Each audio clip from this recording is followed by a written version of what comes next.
सरकार की तरफ से वैक्सीनेशन की प्रक्रिया जारी है और सरकार जो है राज्यों को भी कह रही है कि और आप वैक्सीन ले आइए, लेकिन सरकार के कई नीतियों की कई लोग आलोचना कर रहे हैं, उन पर सवाल उठा रहे हैं। उनमें से एक है असदुद्दीन ओवैसी साहब, AIMIM के मुखिया है।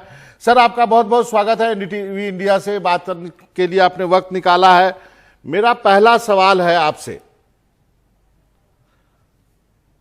जी कि आपने कहा कि सेकेंड वेव के लिए PMO जिम्मेवार है। इसके पीछे आपका क्या तर्क है, क्या लॉजिक है, क्या आपके पास कोई सबूत है इसका? बाबा देखिए, मेरा मानना यह है कि मैं इंपेरिकल एविडेंस की बुनियाद पर यह कह रहा हूं कि देश के प्रधानमंत्री ने दूसरी वेव का भारत के और दुनिया के रिनाउंड जो एपिडेमियोलॉजिस्ट है और डॉक्टर्स एक्सपर्ट्स ने कहा कि भारत में दूसरा वेव आएगा, मगर देश के प्रधानमंत्री ने उन तमाम को नहीं सुना और खुद को अपने आप को दुनिया का बेहतरीन एपिडेमियोलॉजिस्ट समझा। इसका मिसाल देता हूं, एग्जांपल देता हूं, सिर्फ हवाई बात नहीं कर रहा हूं। प्रधानमंत्री ने 15 अगस्त 2020 को देश को यह वादा किया था कि पूरा रोड मैप तैयार है, वैक्सीनेशन हमारे पास मौजूद है। फिर यही प्रधानमंत्री ने अप्रैल की 8 तारीख को देश के तमाम मुख्यमंत्रियों से कहा कि हमने कोरोना से जंग जीत गई। यही प्रधानमंत्री ने देश के जनवरी 22 को कहा कि हमने 2 कामयाबी हासिल कर ली, एक ऑस्ट्रेलिया से क्रिकेट के मैदान में और दूसरा हमने कोविड पर कामयाबी हासिल कर ली। यही प्रधानमंत्री ने और उनकी पार्टी ने 21 फरवरी को बीजेपी ने एक रेजोल्यूशन पास करके देश के प्रधानमंत्री नरेंद्र मोदी की विजनरी लीडरशिप को बड़ा सराहा, उसे कामयाबी दी।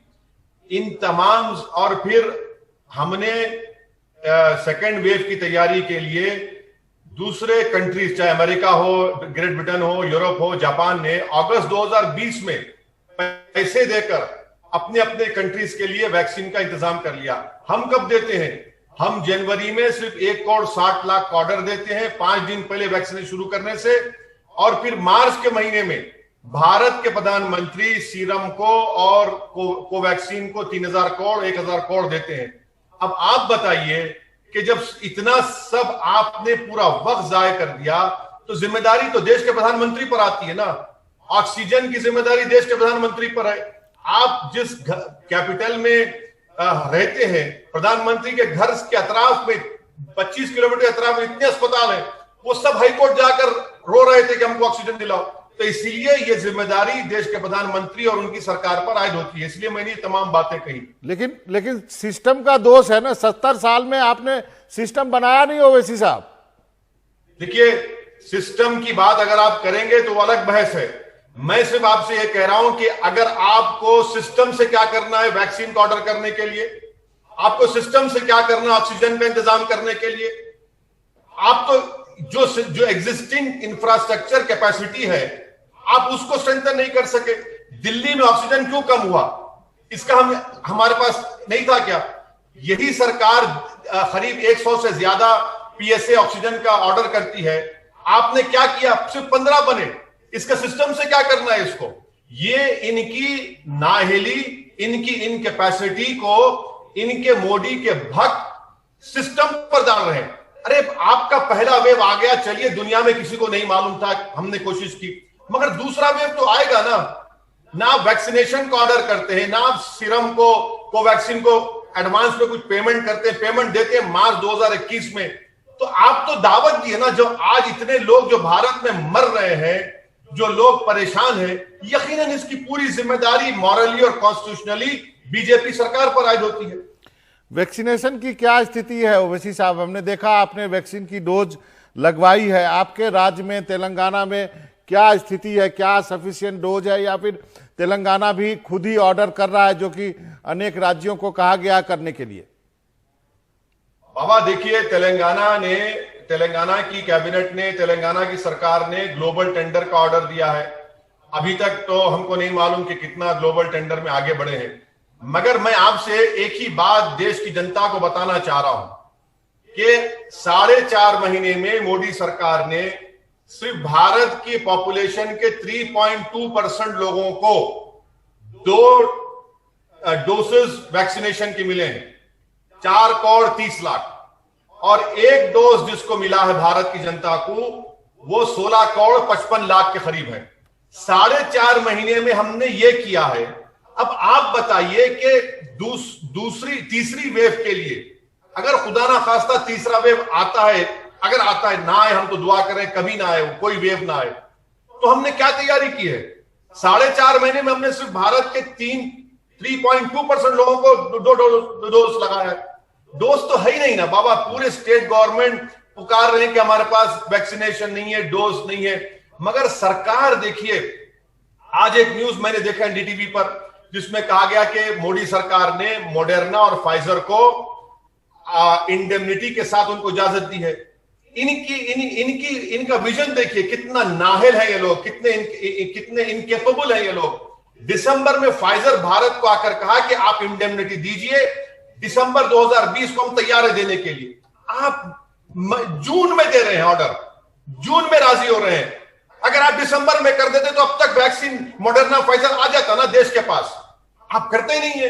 अच्छा, ये एक कह रहे हैं कि 213 करोड़ दिसंबर तक आ जाएंगे, फिर झूठ कह रही है सरकार। बाबा मैं आपको बताना चाह रहा हूं कि चाहे वो बायोई हो, जाइडस कैडिला हो, नोवैक्स हो, भारत बायोटेक का नेजल वैक्सीन हो, जिनोवा हो, बाबा ये दिसंबर तक 213 करोड़ लगाएंगे। आप कहां से लाएंगे? कैसे करेंगे आप? हम भी चाहते हो जाए, मगर कहां है? आपके पास कैपेसिटी नहीं है ना। आप तो तैयारी नहीं की उसके लिए और देश को झूठ पे झूठ बोल रहे हैं। अरे लाशों के अंबार लग चुके हैं। मैं फिर से कह रहा हूं कि सेकेंड वेव में 4-5 लाख से ज्यादा लोगों की मौत हुई है सिर्फ कोविड से। पूरे देश का मीडिया कह रहा है कि एक हिंदी अखबार कहता है कि 2000 लाशें तो सिर्फ यूपी में निकली हैं। आप बताइए कि कैसा हो रहा है? इसका जिम्मेदार कौन है? ये सरकार सोती रही, बाजा बजाती रही। ये सरकार, मोदी जी आकर कही थी, पार्लियामेंट में मैंने बैठकर सुना जब प्रेसिडेंट डिबेट हो रही थी कि हमने कामयाबी हासिल कर ली। अरे कहां के कामयाबी हासिल की? ना वैक्सीनेशन का ऑर्डर दिए, ना वैक्सीनेशन आज मौजूद है। और सुप्रीम कोर्ट को बाबा मई में मोदी सरकार एफिडेविट के जरिए कहती है कि दिसंबर 2021 तक हम 75 करोड़ वैक्सीन को प्रोक्योर करेंगे। और पॉल साहब कहते हैं कि 213 करोड़। अरे भाई 213 करोड़ कहां से आने वाले हैं? आज हमारे बताएं तो सही, आप कितना भरोसा करेंगे इनकी बात का? लेकिन तो ये चीजें हैं जिस पर देश की जनता को बड़ी सीरियसली इनको सोचना पड़ेगा, इन तमाम चीजों को। लेकिन कुछ लोग ये भी तो कर रहे हैं ना, ओवैसी साहब की पॉजिटिविटी रखना चाहिए, इतना निगेटिविटी ठीक नहीं है। बाबा मैं चैलेंज कर रहा हूं देश के प्रधानमंत्री को और देश के प्रधानमंत्री के कैबिनेट के मंत्रियों को, मरने वालों के घर को जाइए, जो 4 लाख जो मर चुके हैं उनको जाकर कहिए पॉजिटिव रहिए आप। जो लोग अस्पतालों में ब्लैक फंगस की दवा उनको नहीं मिल रही, उसे जाकर कहिए पॉजिटिव रहिए आप। ये क्या मजाक उड़ा रहे हैं जो लोग मर चुके हैं कोविड से, जो बीमार पड़े, कैसा पॉजिटिव रहेंगे बताइए? आप और हम तो इंसान हैं। ऊपर वाले अल्लाह ने हमको जज्बात दिए। हम किसी की तकलीफ को देखकर रोना आता है, आंख में आंसू आते हैं, दिल जलता है, कलेजा जलता है। कौन सा पॉजिटिव रहेंगे? भारत में मैं जिम्मेदारी के साथ कह रहा हूं बाबा, भारत की 130 करोड़ जनता से अगर कोई जाकर पूछेगा कि बताओ भैया तुम्हारा कोई दोस्त ऐसा है जिसको जानने वालों की मृत्यु नहीं, मौत नहीं हुई या कोविड से बीमार नहीं पड़ा है, बोलेगा हाँ मैं जानता हूं। 130 करोड़ जनता से जाकर पूछेंगे, एक एक आदमी कहेगा कि हाँ मैं इसको जानता हूं, मैं श्याम को जानता हूं, मैं राम को जानता हूं, मैं रहीम को जानता हूं, मैं प्रभुनाथ सिंह को जानता हूं। इन सब कहेंगे। ये हाल हो चुका है देश का जी। अभी भी देखिए बाबा, प्रधानमंत्री का डिस्कनेक्ट इतना है इस देश से। प्रधानमंत्री इतना डिस्कनेक्टेड है। वो कह रहे हैं कि गंगा के किनारे वीडियो है कि एक ऑर्गेनिक फार्मिंग हो रही है गंगा के पोल्यूशन को रोकने के लिए। कितना बड़ा डिस्कनेक्ट है प्रधानमंत्री का। मुझे अफसोस होता है जो जमीन से नीचे से उठकर इस देश के बड़े ओहदे पर आ चुके हैं, वही गंगा में लाशें बह रही हैं, लाशें बह रही हैं। यूपी में प्रधानमंत्री की कॉन्स्टिट्यूंसी में, बिहार में बक्सर में लाशें निकल रही हैं। कोई पुरसाने हाल नहीं, कोई पूछने वाला नहीं है। तो बीजेपी कंप्लीटली डिस्कनेक्टेड है रियलिटी से, हकीकत से। और बीजेपी इनविजिबल हो चुकी है। बीजेपी का कुछ है ही नहीं। बाबा आप देखिए कि centre for monitoring of Indian economy कहती है कि अप्रैल और मई में 2 करोड़ 70 लाख जॉब्स का लॉस हुआ है। आप अंदाजा लगाइए कि क्या गुजर रही होगी। मैं उसी सवाल पे, नोट पर इतनी गुर्बत मैंने कभी नहीं देखी। मैं उसी सवाल पे आने वाला था कि ओवैसी साहब आप लॉकडाउन के खिलाफ क्यों हैं? आपने तेलंगाना गवर्नमेंट को कहा है कि लॉकडाउन मत कीजिए, क्या ये इकोनॉमी वजह है? बाबा उसमें यकीनन इकोनॉमिक वजह भी है, और जो हेल्थ एक्सपर्ट जो मैं जानता हूं उन्होंने कहा कि लॉकडाउन का ताल्लुक वायरस को रोकने से नहीं है। बाबा लॉकडाउन अगर आप कर रहे हैं तो ऑक्सीजन से क्या होगा? लॉकडाउन से ऑक्सीजन मिल जाएगा क्या? लॉकडाउन से ब्लैक फंगस की दवा मिल जाएगी क्या? लॉकडाउन से आप बताइए कि अस्पताल में आपको आईसीयू बेड मिल जाएगा? बताइए ना। अब हमने तैयारी नहीं की लॉकडाउन का। और एक जो मैं इसकी जो अपोज कर रहा हूं उसका इकोनॉमिक रीजन है। अगर आप लॉकडाउन कर रहे हैं तो चलिए, देश के प्रधानमंत्री और बीजेपी बड़ा बाजा बजाती है कि हमारे इतने बिलियंस ऑफ डॉलर्स के फॉरेन एक्सचेंज है, तो दीजिए ना उन गरीबों को, एक एक के अकाउंट में डालिए 10-10 हजार रुपये, लगाइए लॉकडाउन। या तो गरीब कोविड से मरेगा, या गरीबी से मर जाएगा, या फिर पुलिस के मारों से मर जाएगा। ये रियलिटी है मुसलमानों के लिए, दलितों के लिए। और अर्बन पॉवर्टी बाबा इस देश में बहुत बड़ी बीमारी है, बहुत बड़ा बोझ है।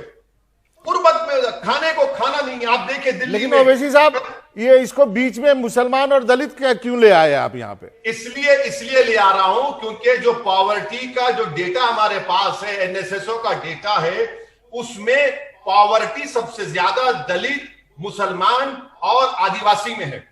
ये कोई डिनाई नहीं कर सकता। सेल्फ एम्प्लॉयमेंट में सबसे ज्यादा कौन है वो डेटा बताता है आपको। जब सेल्फ एम्प्लॉयमेंट में तो ज्यादा तादाद में मुसलमान है, आप लॉकडाउन करेंगे तो कौन खाना खिलाएगा? बाबा मैं जानता हूं हैदराबाद में कई ऐसे टैक्सी ड्राइवर्स को जो ईएमआई पे नहीं कर सक रहे हैं, ऑटो ड्राइवर्स हैं काम नहीं कर सक रहे हैं, जो ठेला बंडी पर कारोबार करते हैं। बाबा कहां से करेंगे? आप छूट दे रहे हैं 4-5 घंटे की, कहां से करेंगे? और ऊपर से माशाल्लाह से हजरत पुलिस जो दिखा उसकी फोटो लिए 1-1 हजार रुपए का चालान, कभी उसको मार दिए, कभी उसको वो थप्पड़ मार दिए। अरे एक बच्चा तो मर गया ना यूपी में, फजल तरकारी बेचने वाला, इतना मारा कि जान चलेगी। वो क्यों निकलता? बताइए कोविड में क्यों निकलेगा वो? अच्छा, एक चीज आपसे ख्याल रखना है ना बाबा। एक चीज कौन दे रहा है उसको? सरकार के पास कोई लॉकडाउन क्या लॉकडाउन किया आपने?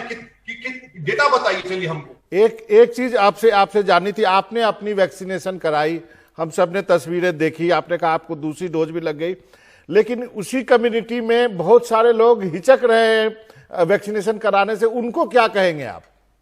देखिए बाबा, हमने हैदराबाद पार्लियामेंट कॉन्स्टिट्यूंसी में मैं तकरीबन रोज हर वैक्सीनेशन सेंटर को, जहां जो मेरी कॉन्स्टिट्यूंसी में है या हैदराबाद में मेरी कॉन्स्टिट्यूंसी बाहर है जहां पर मेरे एमएलए कॉर्पोरेटर से मैं जा रहा हूं, लोगों से मुलाकात कर रहा हूं।